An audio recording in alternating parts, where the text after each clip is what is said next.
In recent days, tensions in the Middle East have increased sharply. Iran has warned that it could disrupt shipping in the Strait of Hormuz, one of the most important energy routes in the world. But what would actually happen if the Strait of Hormuz were blocked? The Strait of Hormuz is a narrow waterway between Iran and Oman that connects the Persian Gulf to the Arabian Sea. At its narrowest point, it is only about 33 kilometers wide, yet it carries a huge portion of the world's energy supply. According to the U.S. Energy Information Administration, around 20 million barrels of oil pass through this strait every day. That equals roughly 20% of the world's total oil consumption.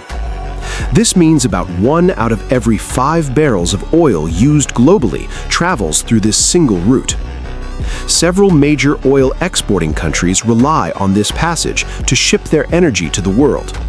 These include Saudi Arabia, Iraq, the United Arab Emirates, Kuwait, Iran, and Qatar. But the countries most dependent on this oil are actually in Asia.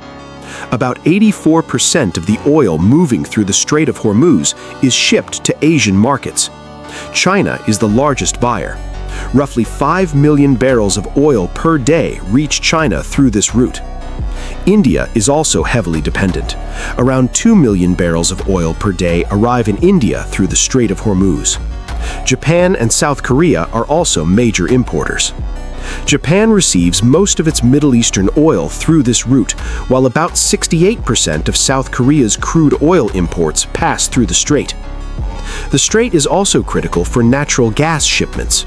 Qatar exports large volumes of liquefied natural gas, and nearly 20% of global LNG trade passes through the Strait of Hormuz. If shipping through the strait were disrupted, global energy markets would feel the impact immediately. Oil supplies from the Persian Gulf would struggle to reach international markets. Although some pipelines exist that can bypass the strait, their total capacity is far smaller than the 20 million barrels per day normally transported through it. This is why the Strait of Hormuz is often described as one of the world's most critical energy choke points. A narrow passage only a few dozen kilometers wide, yet responsible for moving a significant share of the world's oil and gas supply.